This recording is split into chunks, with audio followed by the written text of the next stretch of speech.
get things kind of straightened out. It is a rematch, recent revenge, as I like to call it, with the Calgary Flames. Flyers first played Calgary last week on New Year's Eve. They get them here at Wells Fargo for Ed Snider Legacy Day as we celebrate Mr. Snider's what would have been his 91st birthday. So it's Brian Smith, Jason Martinez, and Smitty. Let's start with the most important element of today's game. The 2 points are important, but the path and the organizational standard that Ed Snider set for this franchise is something that is returning in spades, and it's great to see. Needed to be a reset, needed to get things back on the right track here, and that certainly seems to be that way. So there's a lot of good things going on in that direction here, and that's what the day is about to kind of reinforce that. No doubt about it. And, you think of all the different elements that he brought to the table. And speaking with Alan Bass on the on Flyers Daily today, the one thing that fans never questioned was his competitive nature. We saw that kind of behind the scenes working here for him. But it's funny because the fans actually saw that in spades as well. Yeah, it was an environment where, he was always accessible. You remember the old Spectrum, his suite was right there next to the press box, right at the top of the lower bowl there. So folks would high five him on the way out and everything like that. So, it was something that was always visible, and I think that's kind of the goal, is to return that. It's a little bit of a different world now, with guys kind of. Just where everybody sits now, everybody's a little more separated, things like that. But there's certainly ways to get around to get around that when you sit down and try to do it. Yeah, I saw a video that the Flyers alumni Twitter had posted with a montage of Ed Snider's moments, and one of the videos he's sitting in the Spectrum suite that he sat in with his son Jay Snider. And at the end of the game, and fans are coming up because you could reach right into his suite at that time and just kind of high five him. And I remember exactly where that was. My dad's first season tickets were in Section R in the last row at the tunnel there, and it was right next to Mr. Snider's box. And we thought it was great because he had a television, and when there was a replay, we could look at his television. You remember back then, Smitty, we had the light bright scoreboard at that time. There was no video on it, so we got video highlights and video replays on his TV, which was awesome. Yeah, it was that was state of the art at that time, if you remember. Yeah, that scoreboard, like 6 sides or something like that, and, big screen TV and all that. But it was definitely a different world. That's the thing I was thinking about this morning. And I guess my best ideas don't come to me at the right time. Torch was talking about it yesterday in his news conference. And it kind of occurred to me that Torch and Snider are the same in a couple of ways. One, they both need to lose, and the other is how much they cared for their players. So I think you see a little bit of that in the way Torch coaches this team. If Mr. Snider had never been a hockey coach, you probably see a little bit of that in Torch every time he takes the net. The funny thing, in talking to Alan Bass, Ed Snider was a trailblazer and was ahead of the curve in a lot of areas, and was willing to take an idea, polish it, and go, okay, let's try this. Just because it's the way the NHL or we have done things in the past doesn't mean we can try and blaze from Prism and the way they presented the team and everything else. I wonder how he, in this age of social media and streaming, how far ahead of the curve he would have been. I get a feeling he would not have liked social media, but I think he would have used it to enhance his team's exposure properly. Yeah, absolutely. And that was always why the Flyers, as an organization, were on the cutting edge of things in the NHL, because they take that approach. They wouldn't wait to see what other teams were doing. They would go out and do the things themselves, and they would set the bar themselves. So that is kind of what this franchise was built upon. And there's that sort of stuff is coming back definitely.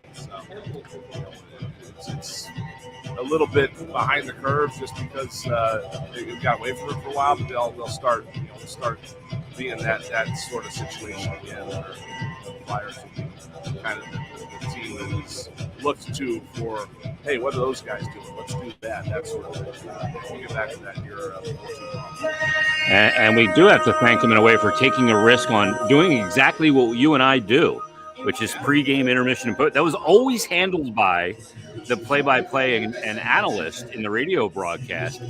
And way back, we had to make the pitch to bring that at the time into the studio to do intermissions and remove it from the play-by-play and analyst on the road and at home games. Yeah. And you go, okay, this was something that having a studio host or the non-play-by-play and analyst handle intermissions as well was something that wasn't done in the NHL. And I think 31 of the 31 teams have followed us and now do it. Yeah, and you mentioned Prism a minute ago too. That was groundbreaking. That was a way to that in a lot of ways was the pinnacle, the first impetus of what became the regional sports network way of doing things. Even before Comcast Sportsnet, a lot of people look at NBC Philly as the first, which it kind of was in '97, but the roots of it go back to Brisbane in 1975, and that's finding a way to take games and put them on television in a way that brought in a revenue stream. He had to actually go to the Phillies and the Sixers to say, hey, let's televise the home games. And he had to show them that it wouldn't affect attendance. Because that was the big worry, that if you put home games on TV, it's going to come. Well, there's a lot more people out there that want to watch home games than actually come to the home games than it turned out to be. And there were still people in this league that held that belief as recently as the late 2000s. So that's how far the curve was there. That's what's led to, I'm pretty sure every team in this league has all these games on TV somewhere. Used to not be the case. 60 games, 65 game schedules. It's all there now. So national or local. That all started with channels like Brisbane. Yeah, no doubt about it. And we'll celebrate Mr. Snyder. I know all the players came in today wearing a Snyder hockey jersey. And one of the huge elements of Ed Snyder's legacy, I think it's two-pronged, Bri, and we see it with our kids, is the growth of the game in the market at the youth levels because of the exposure, success, and brand of the Flyers. And then you couple that with the integration of Snyder hockey to people that would have never gotten an opportunity to play this game in urban areas and in the city and the like. And it's just a top-class program. And that came about in 2005, when this building was well established. The Flyers were well established. We're coming out of a lockout into the new era of the NHL. So, in a lot of ways, he had all this set up for the future. Right? We're ready to go now at that point. And he wanted another thing to kind of to benefit this city because of how much the Flyers had benefited. And that was the impetus for Snyder hockey and trying to spread this sport. It was. You've always tried to do grassroots marketing in hockey because that's how you grow your next generations of fans. But Snyder hockey takes it a whole different level, and he wanted that to be his legacy here. And the Flyers always will be, but that will be a huge part of it as well, especially to people who don't necessarily watch the NHL all the time or who would not be hockey people without that foundation. So that was kind of the impetus there, and it really has come along very well now. I think it's interesting, too, because he was very aware as he got up in years of his legacy and go, okay, when I'm long gone, the franchise is going to be there, and I want it to be healthy and be of the same standard for what it was intended. But he also goes, I want to do something more than just that. And that was the gift and the financial commitment in his estate to Snyder Hockey. So almost the commitment was so large to almost run that program in perpetuity. Yes, yeah, that was the idea. That was Put your money where your mouth is. That's an understatement. Yeah, that was the idea, was to put that, get that situation to the point where it was going to be something that, that was able to sustain itself, and that's where it's gotten, especially now with further support from the current organization. Snyder Hockey has been able to tap into all sorts of, I believe, been able to tap into all sorts of things outside of the Philadelphia Flyers and outside of Ed Snyder, now that they're running and rolling, but without the initial support, they wouldn't have gotten there. So, it's we're just waiting at some point to see hockey-wise where, there was somebody that asked him once, would it be great if an NHLer started Snyder Hockey someday? Oh. He said, yeah, that would be great, but the bigger thing would be all the kids that come out of here and become productive members of society, maybe don't make it to the NHL. Yeah. I think we've already seen that. Here in 2023, that program is now 18 years old. So the kids that started, some of the oldest kids that started are well into adulthood now. And it's just, at this point, it's just paying off in spades. Taking from the game what the game gives, no doubt about it. Let's take our first time out. It is Flyers and the Calgary Flames today. Calgary running good. Winners of 6 of their last 8. And they've rattled off 3 straight. 2 since that game, they got the win over the Flyers. We'll start to take a look at this game, the ramifications thereof, with some additions back into the lineup. It's Brian Smith, Jason Martinez, Flyers Game Day on the BetRivers.com Flyers Broadcast Network.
Hello. Hello. Okay, yeah, they're good.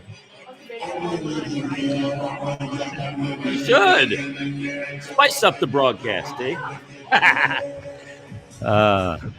All righty. What's going on, everybody on the stream?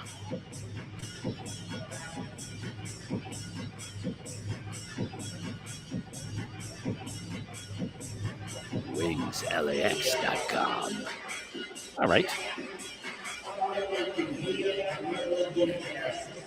Back live at the Wells Fargo Center as the Flyers get set to take on the Calgary Flames, some recent revenge. Before we get to that, Smitty, I was talking about this at the lunch/brunch table this morning, I guess it is. I love a 1 o'clock Saturday game in the month of January. It's cold out. There may be some weather coming in. But I got in the car to come down here today. I got a nice shower, cleaned up and everything. And coming down to the game today, and just the feeling of, I love the matinee game in the middle of winter. Yeah. I'm a huge fan.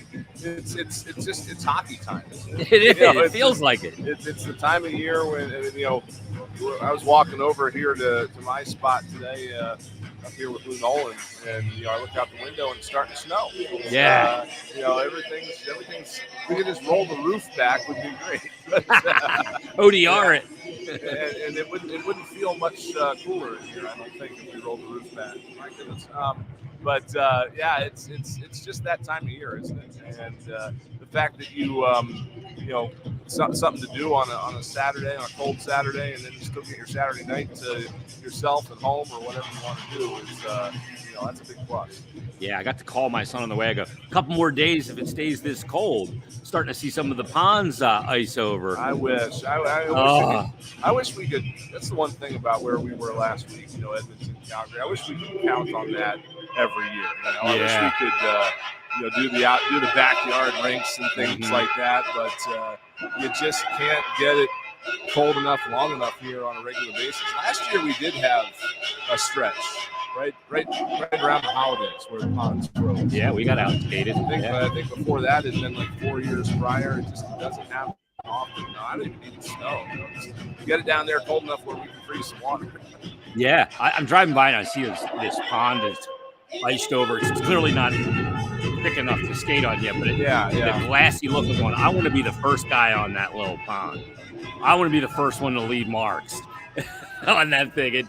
It's just beautiful. And if you've never done it, it's hard to describe. But when you're in that situation and you're the first on a lake like that, you can hear the ice cracking beneath you, and it's not the kind of cracking like it happens here too. Like when we put the ice in August, you skate it. It's called skating it in, and you hear these you hear these little sounds of just the ice kind of cracking and settling in. Nothing you're going to fall through. It's just how it works.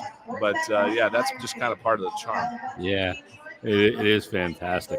So hopefully we can get out there and get skating. Flyers today taking on Calgary. I mentioned Bright. Calgary before the break beat Tampa, Florida, and Anaheim. Then they lost 2 games right around the break against the Kings and Seattle. Then they got the Flyers on New Year's Eve. They obviously beat the Flyers 4-3 in that game, which kind of came down to the wire. Then they went to Minnesota, got a 3-1 win, went to Nashville, doubled them up 6-3. Now they're on here to Philadelphia to take on the Flyers and looking to win 4 straight. Flyers, on the other hand, looking to get things straightened out. And a little recency revenge can maybe play a little part in that here for the Flyers today. Yeah, I hope so. You heard Torts after the game the other night that he was thrilled with the effort. It didn't bother him hardly at all that they didn't get that extra point. It's just one of those games where they're dominating. It's today's NHL, right? It's too cold league being the most dangerous. You're dominating a game, and then you get a bad bounce the other way or something like that. I think a puck hit a referee's skate or something, and then they're pinned in and they score, and it's just it's one of those things. But my hope is that it's one of those situations where you're at the end of a bit of a skid. You play a game that you probably should have won and you didn't, and then you'll come back out and you're good to go after that. So let's hope that that's the nature of what that game was the other day. The Calgary game too. I mean, I know the guys were not too thrilled with the way they played in Calgary, and so they're definitely looking for a bit of a push here against this Flames team because they know that they can play better against them than they did up in Saddledome last week. When you look at the schedule and you go, okay, the Flyers have lost 5 of their last 6, but they did manage to get points in 3 of those games, mitigating the damage. Because exactly, I mean, that you know how I feel about the point and the loss, but hey, if it's there, we'll take it. I mean, that's the other good thing that would be great about this situation is that if it was the case, if the Columbus game was kind of the end and they pushed forth from here. Yeah. They didn't have to go on like an 0-7-2 run or something like that.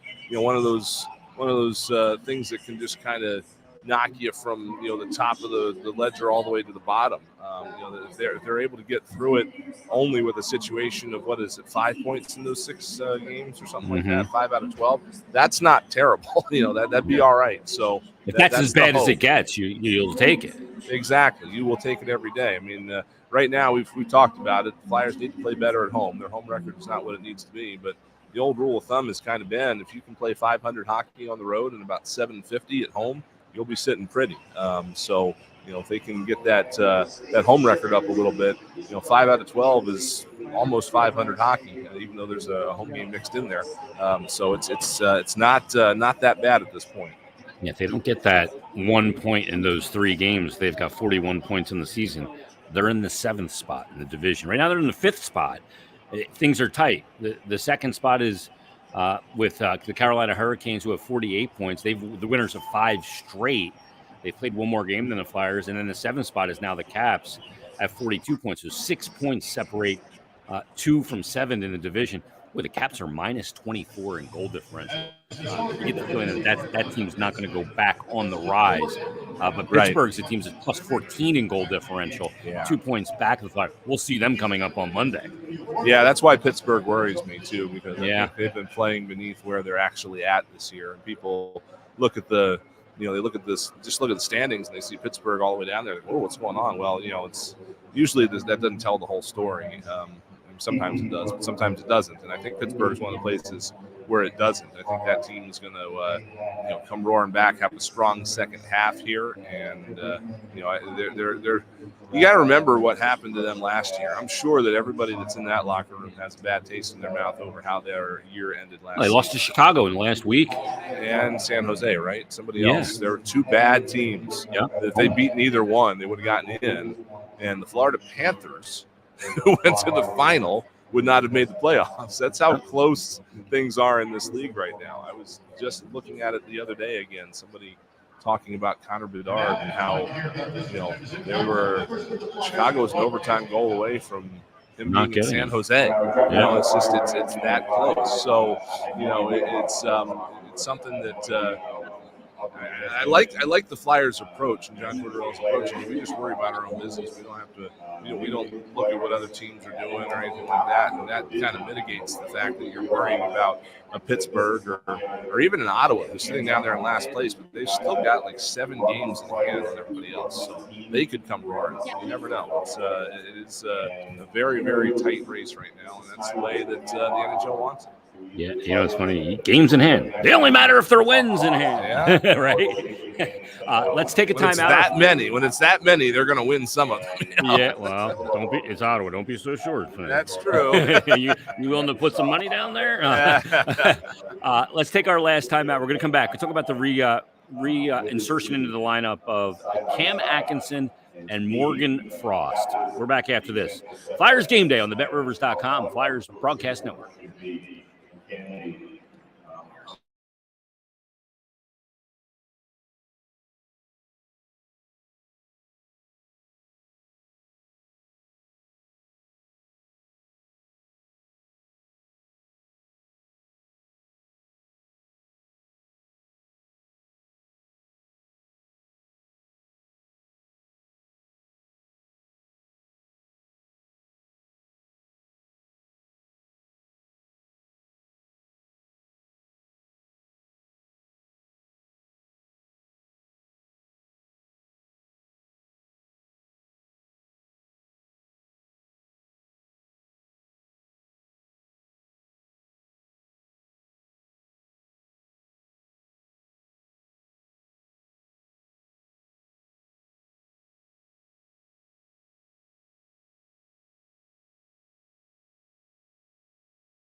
Smitty, do you have the line sheet by any chance?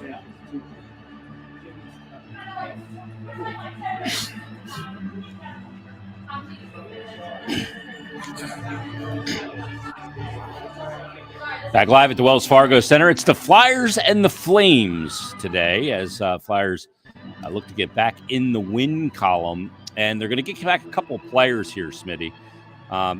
First of all, Carhart going to be in net for the Flyers, number one. Number two, Morgan Frost comes back in, as does Cam Atkinson. Boy, if you're looking for a storyline today, that storyline of those two players returning, in particular Cam Atkinson, I think is really interesting because of where he is in his career. To have a chance to get that game upstairs, reset, and then come back into the lineup today. He's certainly a player that I'm going to have circled and be watching for early and often in this game. Yeah, there's no question. I think that Cam has been through down stretches in his career so far, and he knows how to get out of them. And again, we've talked about this too, how when something's not going right, especially if you're a player like him and you're not scoring, if that's what's not going right, then other things can start to snowball too. You start pressing too hard to score. I think one of the things that jumped out at me the other night in Edmonton was when Edmonton, I think they scored a goal on this when he was he had, or no, it was when he took the penalty that led to the goal. That's what I'm trying to think. So he takes a tripping penalty. He had jumped tied up, it too, yeah. Yeah. He had jumped up into a passing lane up by the blue line to try to intercept one and go the other way, and the defenseman didn't go that way. He went down the wall, and then when Cam tried to catch up and lift his stick just bounced right off the other guy's stick and into his skates, and then he had the penalty. If he's not pressing for a goal, he might play that a little more conservatively. When you're doing that, you're just looking for every possible chance you can to make a difference, and sometimes you end up trying too hard. I mean, I think we saw a lot of that on the back half of the road trip. Just guys trying too hard, making one more pass than they should, or the big one was connecting it in the passing lane, the passing lane, trying to receive a pass that wasn't intended for him. Just sometimes you got to relax and simplify things and just let the chances come to you instead of you trying to force them. And, if Cam can, again, use this as a reset, kind of see things from the top, and then, do a little bit of that, just let the game come to him a little more. I think that's where I'll find the success. Yeah, I think it's a really good point. John Tortorella talked yesterday about those decisions when to scratch a guy, and sometimes we like to boil it down. Oh, that's the play that got him scratched. That's the back check. It's never that. It is always a culmination of plays. And it's usually little things away from the puck too. Yeah. we don't notice. It can be things like reads or reactions or not finishing a check or stuff like that. And you're right, they add up, and that's when it gets to that. Yeah, and you got to make that decision and do what's best for the team. And I wonder what the effect is on everybody in the locker room when a guy like Cam Atkinson gets benched. Not saying there's no impact when Morgan Frost or another player is a healthy scratch, or Zamula or whoever it might be, but there is a deeper reaction when a player of Cam Atkinson's stature does get benched for a game. There's no question about that. So we'll be looking for him in this game today as well. And I imagine we'll see both players at least on power play 1 or power play 2 as well. Yeah, exactly. I would have to research this a little bit. I just thought of it, but I kind of wonder, the one that comes to mind for me was when Scott Hartnell was playing for Torts in Columbus, and he got benched. Yeah, that sent waves through the NHL at that point. And I wonder how they reacted to it. I think that was probably the team that did pretty well there at the end of the season. So I wonder how that plays off. But you're not trying to ease them back in or anything. Let's see if all this benefits some stuff on special teams too. This power play has been cooking along pretty well as of late, and it was, I think, noticeably affected by their absence the other night. So let's see if they can't get back to that and keep ratcheting that power play up a little bit, and just get the offense going one way or the other. If that's how it happens, that's how it happens. Yeah, I think a big part of how everybody reacts is how the player takes it.